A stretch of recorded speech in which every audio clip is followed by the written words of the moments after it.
Maussan Televisión presenta. Can you describe the aircraft?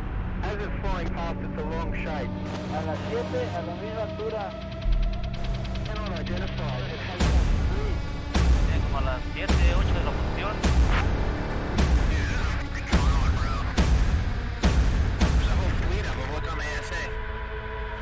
My gosh. That's not LNS though, is it? ¿Por qué nos vienen siguiendo?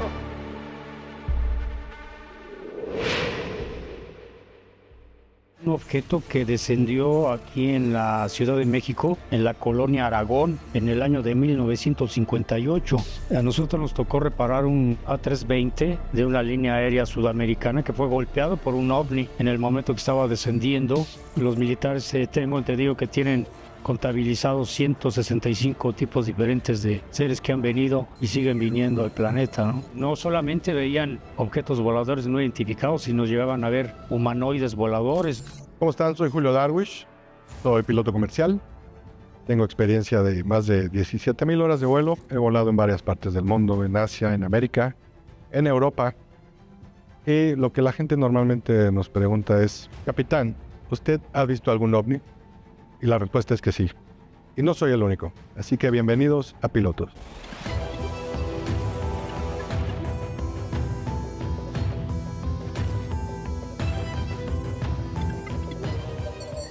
Bienvenidos nuevamente a Pilotos. Les prometí que iba a tener otro episodio con Alfonso Salazar. Y aquí está con nosotros. Bienvenido, Alfonso. Muchas gracias por venir a esta continuación que nos quedamos todos con mucha curiosidad. Nos estabas contando al final de una conclusión de tu idea de qué eran estos seres, si son humanos, si es militar, si no es militar. Y me terminaste diciendo que considerabas que eran entidades interdimensionales. Sí, porque muchos de esos objetos, por ejemplo, hay un caso en España de 1973 en el cual la descripción del objeto es exactamente igual a un objeto que descendió aquí en la Ciudad de México, en la colonia Aragón, en el año de 1958. Posteriormente, hace un par de años, ese mismo tipo de objeto, haz de cuenta exactamente el mismo, lo fotografiaron también sobre Brasil. O sea, dices 1958, el año 97 y el año 2000, o sea, y es el mismo objeto. Posiblemente son viajeros en el tiempo que andan vigilando o andan volando en diferentes etapas de la historia de la humanidad, ¿no? No intervienen en nuestras vidas, pero al mismo tiempo sí se aparecen cuando hay algún evento de una prueba atómica o en alguna base nuclear. O sea, siento que podría haber alguna preocupación. ¿Tú qué piensas de eso? Pienso que son muchos tipos de seres que vienen aquí y unos no son tan benevolentes. A nosotros nos tocó reparar un A320 de una línea aérea sudamericana que fue golpeado por un ovni en el momento que estaba descendiendo en el aeropuerto El Dorado de allá en Colombia. Aquí el avión llegó, yo ya conocí el caso, al ver la matrícula, el Charlie Bravo Alfa Romeo, luego identifiqué que era el avión que había sido golpeado por un ovni. En la base dijeron que había sido golpeado por una escalera y al acercarme ya había un cerco, veía perfectamente como la piel del avión, la lámina, estaba rebanada y tenía como chapopote alrededor. Se cambió esa parte del avión, costó $500,000 y quedó ahí como una reparación más, pero yo supe que ese avión había sido golpeado por un ovni. Como te digo, son tantos tipos de seres. Los norteamericanos, los militares, tengo entendido que tienen contabilizados 165 tipos diferentes de seres que han venido y siguen viniendo al planeta, ¿no? Diferentes razas, diferentes lugares. Así es, y unos no son tan benevolentes, hay algunos muy agresivos. Por ejemplo, el licenciado Maussan, allá por los años 92, 93, entrevistó a varios pilotos de una línea aérea de México. Reportaron que estos objetos casi chocaban con los aviones y en el último momento se alejaban a gran velocidad. O sea, afectaban las operaciones aéreas, ¿no? Y ponían en riesgo tanto a los pilotos como a las personas que volaban en esos aviones, ¿no? La FAA en estos momentos ya están abriendo expedientes para que la gente sepa lo que pasa en el aire con pilotos. Sí, la Agencia Federal de Aviación de los Estados Unidos siempre ha investigado el fenómeno OVNI. Tenemos entendido, cuando tuve oportunidad de hacer los programas para el programa del licenciado Jaime Maussan de los expedientes de la CIA, encontramos el famoso caso del Jumbo japonés, que sobre Alaska se encontró con un objeto tan grande como 3 portaaviones puestos uno al lado del otro, y ya venía ahí la investigación hecha por la FAA. Ahí también encontramos muchos reportes de pilotos norteamericanos, tanto civiles como militares, que hacían sus dibujos y su reporte y se lo enviaban a la Agencia Federal de Aviación. Ahora, hace un par de años, el presidente Trump ordenó que saliera toda esta información y tengo entendido que ya hay una página especial dentro del manual de la FAA para dar los reportes de pilotos que tengan encuentros con estos. Ya no estoy de acuerdo que ahora, como les llaman, WAPs. La Fuerza Aérea de los Estados Unidos siempre les dijo y les dio el término de OVNI, objeto volador no identificado, que es exactamente lo que como se les debe de llamar, ¿no? ¿Los Foo Fighters qué eran? Mira, los Foo Fighters se reportan a partir del año de 1945 por parte de los pilotos de los bombarderos P-61 Viuda Negra que operaban en cielos de Francia. Ellos decían que durante sus misiones nocturnas eran acompañados por esferas de luz roja. Conforme ellos volaban, bombardeaban, estos objetos los acompañaban a los lados del avión. Otros tripulantes de los B-29, estas fortalezas gigantes que bombardeaban Japón, también reportaban el avistamiento tanto de día como de noche. Y ahí se les empezó a dar este nombre de Foo Fighters. Pilotos de los P-47 Thunderbolt, como los que volaban el Escuadrón 201, los pilotos mexicanos también lo reportaban. Inclusive en el libro de la historia del Escuadrón 201 hay un reporte muy raro donde, regresando de una misión de bombardeo en Filipinas, los pilotos mexicanos reportaron el avistamiento de 2 objetos desconocidos, así dice en el libro, que se metieron en una nube. O sea, ya desde ese tiempo pues se conocían. Otro reporte que encontré yo en un documento oficial de la tripulación de un B-17, que al estar bombardeando Alemania se encontraron con un escuadrón de objetos en forma de platillo de apariencia metálica. Uno de ellos golpeó una de las puertas de uno de los ametralladoristas del B-17 y los restos cayeron adentro del bombardero. Ellos recogieron esos restos y al regresar a Inglaterra entregaron esos restos a la inteligencia de la Fuerza Aérea de Estados Unidos. O sea, siempre ha habido esos reportes, ¿no? En la Guerra de Corea hubo reportes también. El doctor Richard Haynes, que fue el que creó la página de el NARCAP, donde todos los pilotos, todo personal aéreo hacían sus reportes desde los años 80, pues dio a conocer esta información, que la Guerra de Corea, en la Guerra de Vietnam también tuvieron reportes de avistamiento de ovnis, ¿no? En la Guerra de los 6 días ni se diga. En todas las guerras han reportado aviadores de combate el avistamiento de estos objetos. ¿Tú has tenido acercamientos con autoridades en México para ver si te proporcionan información?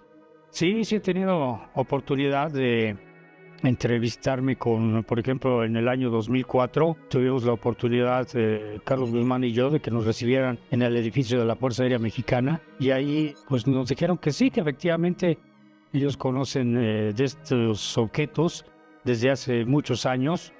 Recordaremos un caso que sucedió en 1935 cuando un plato volador derribó un avión corsario de la Fuerza Aérea Mexicana cerca de San Lázaro. Y a partir del año 50 también hay reportes en periódicos mexicanos de algunos avistamientos por parte de aviadores de la Fuerza Aérea Mexicana.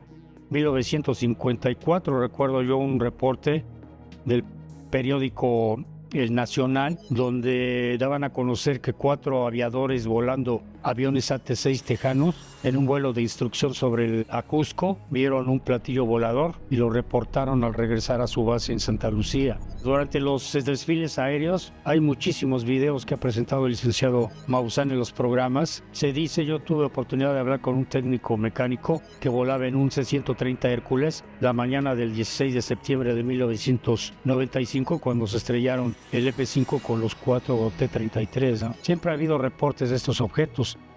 En paz descanse el capitán Alfonso Perales, volando un T-33 en un desfile aéreo. También se les metió entre la formación de los T-33 una esfera de apariencia metálica.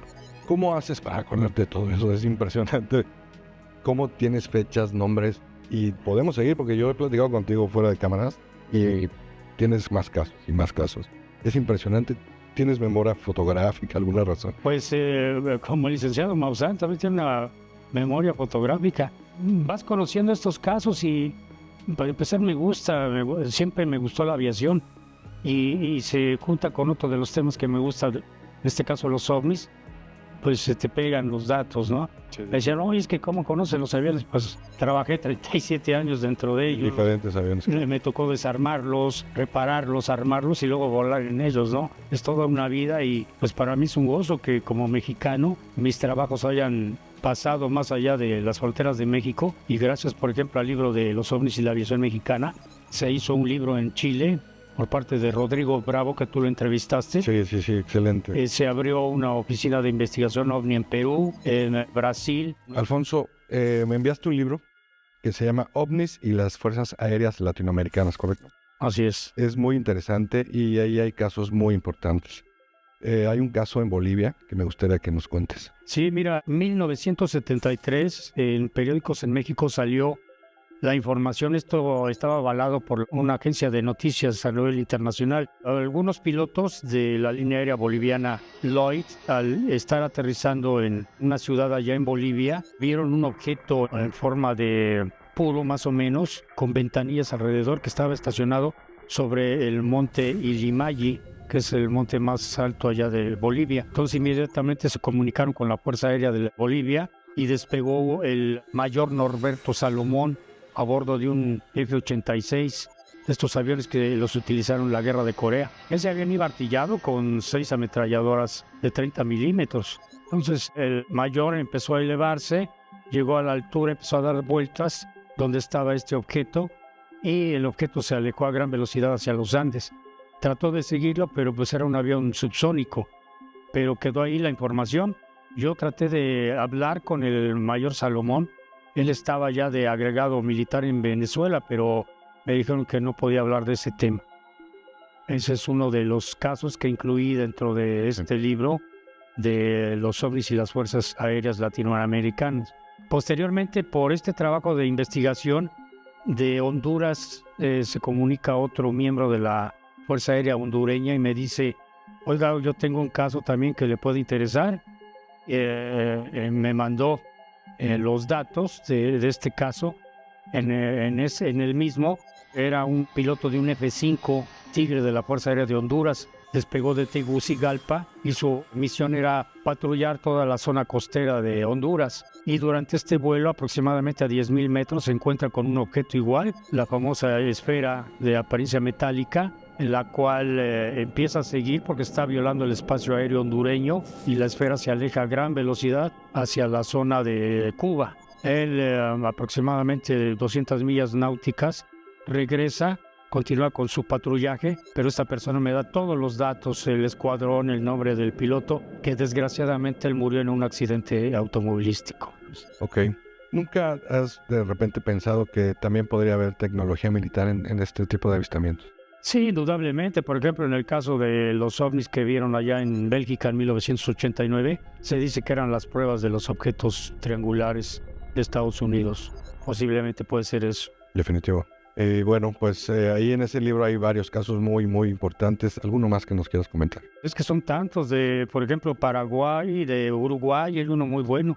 Una intercepción ovni de un objeto esférico por 2 aviones del tipo Pucará, estos aviones de fabricación argentina, que inclusive tuvieron participación en la guerra de las Malvinas, y que hay por ahí una historia perdida de que uno de estos aviones se perdió en la guerra de las Malvinas, y en fotografías que después se encontraron, los restos del aparato aparecen en una fotografía de 1950 y el piloto aparece en unas fotos de un caso de 1930. O sea, se supone que este avión viajó en el tiempo. Es otra historia perdida de lo raro de la aviación mundial. Y bueno, ¿el piloto pudieron hablar con él? No. No, porque él salió en una misión de combate a las guerras, a las Malvinas. El avión desaparece, pensaron que lo habían derribado, pero lo raro es eso, que encuentran unas fotos de 1950 donde se ven restos de un avión, se ve la matrícula del avión perdido, y en otras fotos de 1930 aparece el piloto con otros pilotos argentinos ahí. ¿Qué cosa? Un caso de la dimensión desconocida, pero sí sucedió, ahí están los informes. Entonces, ¿has acudido con autoridades y te han negado información? ¿O alguna vez te han proporcionado algo? Mira, la idea de solicitar información al gobierno mexicano, a la Agencia Federal de Aviación, a la Fuerza Aérea, a la Marina, surge porque encuentro en un recorte de periódico del año de 1977 que la entonces Radioaeronáutica Mexicana, RAMSA, y la Dirección General de Aeronáutica Civil ponía a disposición de cualquier investigador mexicano los informes que tuviera que tenían, mejor dicho, del avistamiento de ovnis en México. Desafortunadamente en aquel tiempo pues nadie fue, no había un Jaime Maussan o un Fernando Correa, un Carlos Guzmán que fuera a revisar toda esa información. Yo ya me cansé de buscar ese archivo, no lo encontramos, dicen que posiblemente puede estar guardado en el Archivo General de la Nación, pero son 1 millón de documentos los que están ahí. Y de ahí me surge la idea, entonces solicito yo informes a la Fuerza Aérea Mexicana, a la Marina, al Ejército, a la Agencia Federal de Aviación, a la Secretaría de Comunicaciones y Transportes, y siempre me han respondido lo mismo, que ya han buscado en sus archivos y que del año 40 a la fecha no han encontrado ningún reporte o alguna información que me puedan compartir, ¿no? En alguna ocasión, en algún documento me comentaron que un presidente mexicano de hace unos 4 o 5 sexenios tuvo oportunidad de ver un objeto esférico cuando hicieron una visita al observatorio de San Pedro Mártir. Es la única información que me han dado ahora sí que concretamente. Pero cuando estás dentro del medio aeronáutico, tú lo sabes, pues puedes hablar con pilotos. A mí me ha tocado hablar con pilotos colombianos, militares, me ha tocado hablar con pilotos de otros países y te cuentan sus experiencias, ¿no? Hablábamos fuera de cámaras del Amazonas. Conocí un piloto cuando estaba en aerolíneas internacionales. Él le tocaba volar 767 sobre el Amazonas de noche y me dice que era impresionante ver el número de objetos que acompañaban al 767 en esos vuelos nocturnos, o hablar con algún capitán de un 747 que me dijo que efectivamente cuando hacía sus vuelos sobre Indonesia o volaban a Japón tuvo oportunidad de verlos y grabarlos ya con las cámaras de los teléfonos que llevan ahora. Es impresionante, ¿no?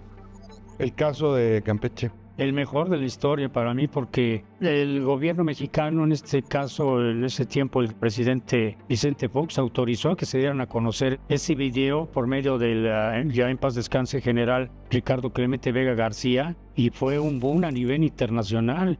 La Fuerza Aérea Mexicana está aceptando que videograbó 11 ovnis en vuelo, ¿no? Desafortunadamente muchos periodistas mexicanos lo tomaron a guasa y se molestó mucho el secretario de la Defensa en ese tiempo, Ricardo Clemente Vega García, y dijo que estaba prohibido hablar ya de ovnis. Síguelo, no lo cierres. ¿Están a la misma altura Telles? Afirmativo. Poquito, arriba. 8, 9, 10, 11, contando toda la cola. 2, 4, 6, 8, 10, 11. Y desgraciadamente pues muchos reportes que se tienen guardados pues no van a ver la luz, ¿no? Pero aún así, como te digo, cuando eres parte de la aviación mexicana, conoces estos reportes porque pues, en alguna ocasión a nosotros nos llegaban aviones militares para pintarlos, para cambiar la decoración, y te platicaban sus incidentes aéreos, ¿no? No solamente veían objetos voladores no identificados, sino llegaban a ver humanoides voladores. Recuerdo un caso de un amigo que volaba en un avión de la extinta PGR, que en un vuelo sobre Baja California vieron un hombrecito vestido todo de negro con casco que estaba sobrevolando aproximadamente a 10,000 metros de altura. Otro caso que recuerdo también de un avión ya desapareció Aeromar, que en su vuelo sobre Toluca se encontraron con un tipo Iron Man que iba volando con los brazos abiertos, un casco muy grande y unos ojos como de mosca de un color azul brillante, que cruzó a un lado del ATR-42. Y como estas historias y más historias me han contado muchos pilotos y personal aéreo en mis 37 años que estuve dentro del medio aeronáutico. ¿Cómo quieres concluir este programa? Felicitarte a ti por el valor civil que tienes al dar la cara, hablar abiertamente de lo que has visto, de entrevistar a pilotos que se atreven ya a hablar abiertamente de sus avistamientos ovni y de que esto es una realidad y ha sido una realidad durante muchos años. Alfonso, gracias por todo esto. Estuvo maravilloso y pues nos vemos pronto. Gracias, capitán Julio Darwis, por la oportunidad de hablar y de participar en tu programa, porque para mí es un honor y qué bueno que se da a conocer toda esta información a nivel internacional, porque este programa es visto en todo el mundo prácticamente. Gracias, no es mi programa, es tuyo, es mío y es de todos los pilotos que lo hacemos. Así que muchas gracias. Gracias, Julio. Ok, nos vemos pronto. Nos despedimos, este capítulo, segunda parte, con Alfonso Salazar. Espero les haya gustado aquí en Pilotos. ¿Por qué nos vienes siguiendo?